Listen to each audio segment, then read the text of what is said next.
Hi everybody, it's Greg here from Plant Foundry Nursery and Store with special guest today, Angela Pratt, our Hello. fabulous owner of Plant Foundry Nursery and Store. And Angela, I'm so glad you came in today because we really want to talk about bulbs, Yes, both inside and outside. inside and outside. And it is that time of year to plant them and also to prepare for holiday, to It's have the beautiful perfect things time, like amaryllis yes. and things inside.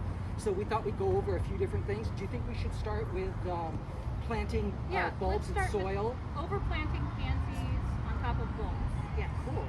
So you can select any kind of pots. You might have something around your house that you like. Basically what we've considered is that we wanted to have enough depth, that the bulbs that we're going to plant need 5 to 6 inches of depth. So this is really, really nice. Beautiful blue color will really set it off, and how nice to have color in the wintertime too, from the pots as well as the flowers that are growing inside. So what I do in this type of case, I'd probably fill a pot like this, just about halfway up. That would give us the right depth. And then I would use a little bit of, I put some bulb food in. E.B. Stone makes some wonderful organic things to help stimulate our plants and get things off to a good start. So I think with some of that soil, we mix in some of the bulb food. Just be sure to mix it in really, really well before Just like you if put you the were, bulbs in. like you were doing cake ingredients, you want to mix it in that way if you were making a cake. And then you could certainly go ahead and place your bulbs in. We were going to do a mixture of a hyacinth, and we've got these beautiful tulips as well too. Yeah, beautiful hyacinth. Look at these tulips. colors together. This peachy coral is fabulous. Gorgeous. So, we thought you could probably do like maybe 5 of each, I think could be good in a pot this size. Maybe no more than, you could scale back a little bit too, depending on how the finished look that you want. Yeah, when you're doing bulbs in pots, you can actually, if you're doing just bulbs, you can fill the entire pot with bulbs, as many as you can Just pack en in masse, there. right? And it looks spectacular, but if you are overplanting with pansies, you want to leave a little bit more room for the pansies to fluff out, And fill then out. for the bulbs to pop up. Yeah. Yeah, it's a really, really cool look.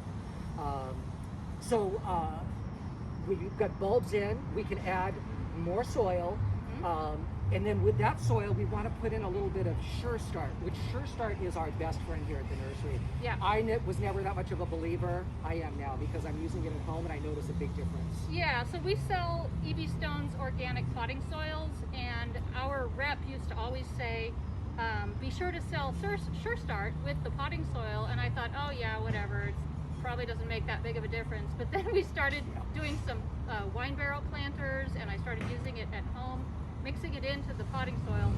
It makes a huge difference, and you just get so much healthier plants and better blooming and a more robust plant. It's totally worth it to add Sure Start. It's also really important to mix it into the soil because some of the nutrients don't translocate easily in the soil, so getting them down there at the roots before you put the plants in makes a big difference.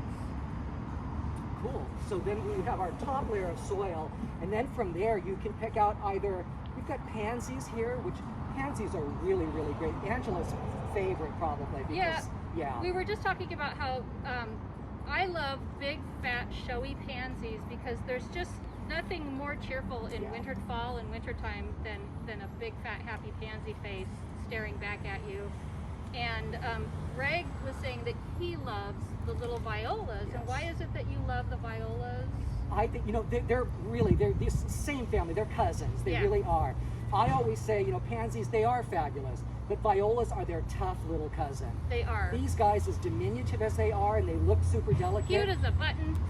Cute as a button. Yeah. They are tough.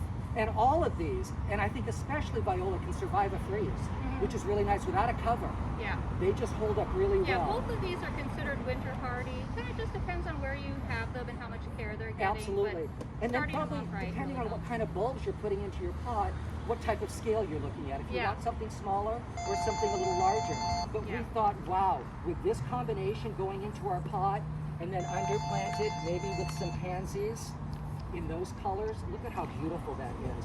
That's bringing out the peach and that tulip, and then we've got the purple for the hyacinth. That is a delicious color combo. Oh my God, Yeah. they just look outstanding. So that would be really, really cool to do for your front porch and or to give as a gift to somebody as well too. It is going to be gift giving time. It's hard to believe. Pretty soon.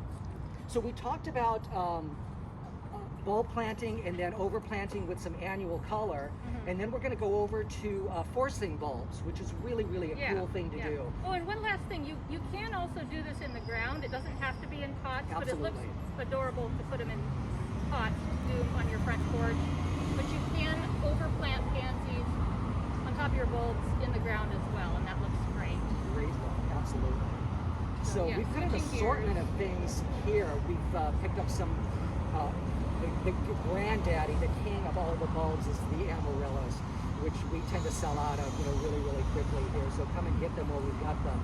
Just spectacular. And this is the time of year to start doing them, to have them ready for your holiday. And this is a glass container made specifically for forcing amaryllis. We have trouble keeping these in stock sometimes. They're super popular, and this year with supply chain issues and things, please come in and get them while we have them. Very easy thing to do for a gift, just do some ribbons. We've done some raffia on here. It makes a really, really cool gift, or a great hostess gift if you don't want to give a bottle of wine. Something like this is really, really cool. I'd be very happy and to get that. beautiful mantle decoration or on your buffet or your table for the holidays. Totally beautiful once they're blooming as a centerpiece on your table because they're tall. Christmas, Really, really nice. We also have these handy amaryllis gift kits that contain everything you need to grow the amaryllis, and they're just ready to go. That's a great gift if you just say, you know what, I'm just not comfortable even doing this. I want to give a gift. Everything they need is in there with really good instructions as well too. And again, these are super popular. We sold out last year. We do have a fresh supply in for the holidays this year. Come and get them. They just came in. Absolutely. Do you want to explain how easy this is to do? Yeah, for the paper whites? Sure, let's start with paper whites. Yeah, so we brought in a variety called Ziva paper whites, and they are known for coming into bloom very quickly, like within about 6 weeks, sometimes up to 10 weeks.